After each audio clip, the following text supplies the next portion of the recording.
Did you do it again? I'm in a sale. Doggy bag? A doggy bag is $90, a tea bag is 50. But I'll have to ask you to excuse me right now. See, I'm kinda, on a real date. That's a pimp. That's a pimp. Pimp. No, that's a pimp name slick. That's a pimp. A pimp. That's a pimp. That's a pimp. Pimp. No, that's a pimp name. That's a pimp name slick back. That's what I said. Slick back. No, slick back. That's what I said. Slick back. No, nigga, slick back. That's what I said. Slick back. No, slick back. That's what I said.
Project 1 sukses.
Nama saya Subagio Rahmat.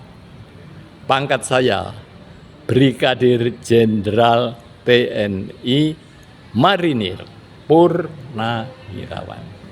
Jabatan saya Ketua Legiun Veteran Republik Indonesia Kota Pahlawan Surabaya. Terdiri dari 27 kecamatan yang diisi oleh 24 ranting yang jumlahnya bapak dan ibunya 2.000 lebih. Ya. Yang masih hidup bapaknya veteran 1.457, ibunya 1.346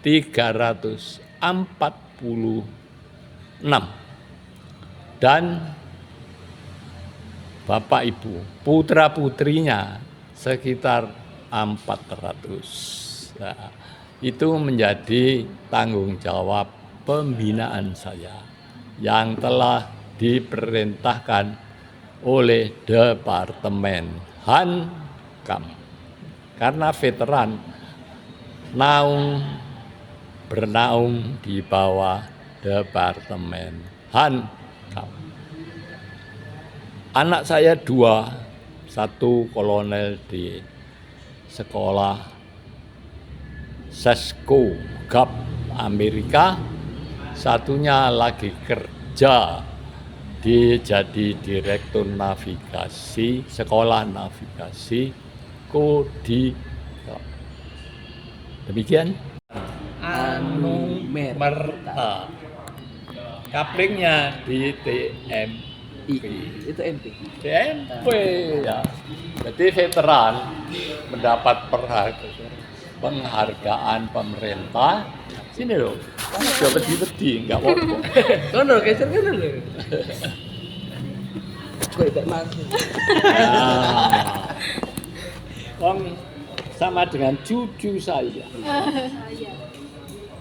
Jadi veteran adalah pejuang yang pernah bertempur melawan serdadu asing. Yang dimaksud asing, Jepang, Belanda, Inggris, Malaysia, dan terakhir Portugal. Ya. Kalau belum pernah, bukan veteran. Ya. Banyak orang mengaku veteran, tapi bertempurnya dengan bangsa sendiri. Contohnya di Aceh melawan GAM, bukan veteran. Kami itu bangsa sendiri. Di Papua, KKB. ya, bukan. Nah, jadi yang pertama kurun tahun 45 setelah proklamasi sampai tahun 49 diakhiri pada perjanjian KMB. Terus kon KMB. Tahu. Konferensi Meja Bundar. Ya, ya. Yang di Den Haag bukan, Pak? Ya, betul. Terus di sini mempunyai kebanggaan sendiri. Apa? Apa, Pak? Karena tahun 40, loh aja double-double. Biar mantap. Tahun 45 belum ada yang berani bertempur di Surabaya. Tanggal 10 November sudah berani bertempur melawan Inggris dan Belanda. Arek-arek Surabaya. Yang lain belum. Lah sampai sekarang, tadinya waktu saya ketua sini 100 orang masih hidup. Sekarang karena sampun sepuh tinggal 13. Keren. Karena 10 November 45 di tempat lain belum ada. Nah, sesudah itu Belanda itu tidak mengakui bahwa Indonesia telah merdeka. 17 Agustus no. Proklamasi no, ya. Dia kembali ingin menjajah. Nah, pertempuran dengan Belanda karena mereka ingin kembali penjajah. Bangsa Indonesia sudah memproklamasikan kemerdekaan Republik Indonesia. Yang pertama tahun 47. Sisa-sisa Perang Dunia Kedua tentara Belanda ke Indonesia ingin menegakkan kembali penjajahan Belanda. Tapi pemuda-pemuda Indonesia sudah dilatih Jepang ya sebagai peta heho ya, sudah punya kepandaian bertempur. Apa itu, Pak, kepanjangannya? Ada kepanjangannya, Hiru. Kita Hiru. Itu pemuda yang dilatih Jepang. Nah, sudah bisa bertempur.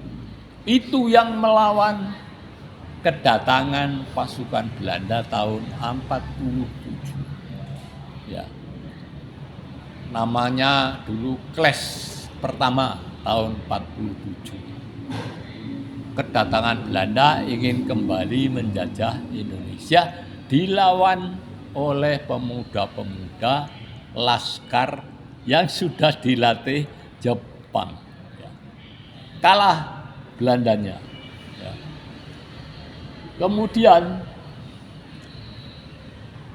mengulangi lagi tahun 48 ibu kota Indonesia dari Jakarta pindah ke Yogyakarta.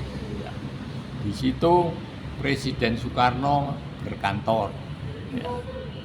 Nah, serangan karena yang pertama gagal diperbesar.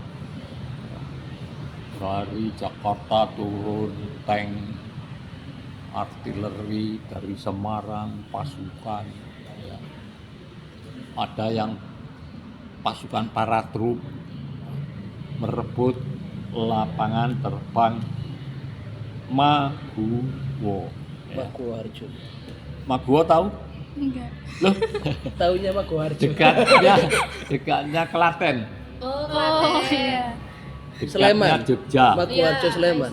Maguwo yang sekarang untuk Akademi Angkatan Iya. Udara. Oh Ya. iya. Itu terjun di situ merebut lapangan terbangnya. Terus tank-tank dari Purwokerto, dari Magelang merebut kota Yogyakarta. Berarti sudah dari lama ya angkatan udara di situ itu di Maguwo. Ya tadinya mulainya di situ.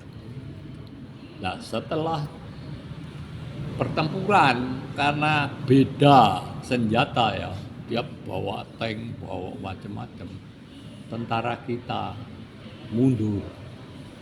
Jenderal Sudirman mundur jauh. Kemudian Jogja diduduki Belanda. Terus merembet ke Sulu, diduduki Jogja. Di dunia dia berkuar, tidak ada Republik Indonesia. Yang ada Belanda di Indonesia. Tapi Jenderal Sudirman, beliau itu cerdas. Soeharto itu waktu itu pemimpin gerilya di Jogja. Rebut Jogja paling tidak 6 jam. Ya. Tujuannya supaya RRI bisa siaran ke seluruh dunia menyatakan bahwa Republik Indonesia masih ada. Perintah ini dikerjakan, ya. Diserang betul-betul oleh pasukan Soeharto dengan kode ini loh, anunya kelapa muda itu apa daunnya? Daun apa? Janur. Janur kuning dilingkarkan di leher maju. Ya. Belanda tidak mengira akan diserang. Kalah dia, mundur ke arah Sulu. Terus pasukan menduduki selama 6 jam. RRI dihidupkan. Seluruh dunia diberitahu Indonesia masih ada. Kemudian ternyata di sidang umum PBB di New York itu ada 2 perwakilan Republik Indonesia, N. Palar dan Maramis. Dia menyatakan Indonesia masih ada, Indonesia sudah merdeka, disetujui oleh seluruh sidang. Ya. Jadi di dunia sudah berhasil. Ya. Tapi Belanda yang diserang mengambil kekuatan Belanda sendiri dari Solo, masuk kembali ke Jogja. Betul-betul pertempuran 6 jam di Jogja. Lah itu tanggalnya 1 Maret 1949.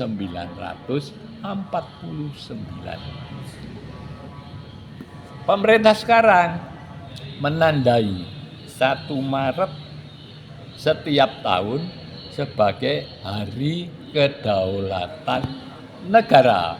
Ya. Mulai tahun kemarin itu Mahfud MD Menko Polhukam mengumumkan. Mulai sekarang tanggal 1 Maret adalah Hari kedaulatan negara. Karena 1 Maret serangan dan berhasil. Itu di Jogja. Kemudian di Solo. Di Solo itu laskarnya dipimpin oleh Letnan Kolonel Slamet Riyadi.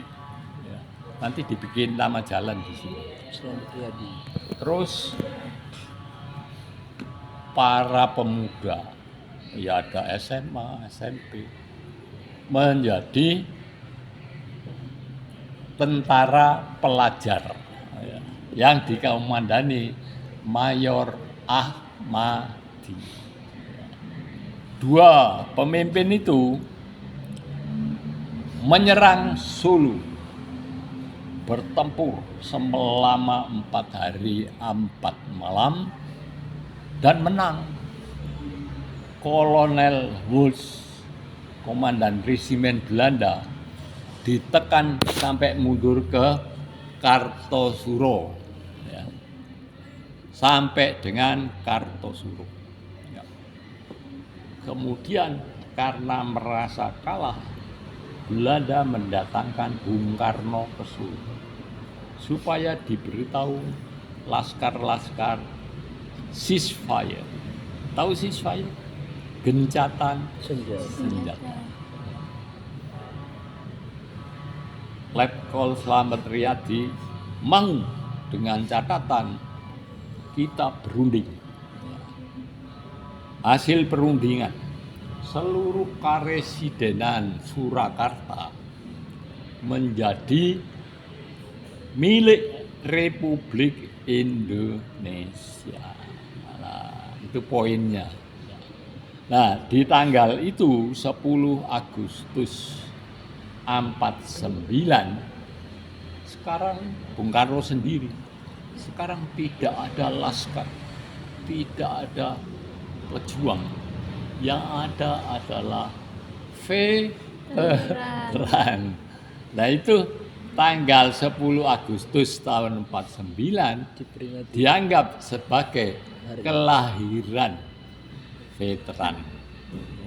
Diperingati setiap 10 Agustus tahun 49.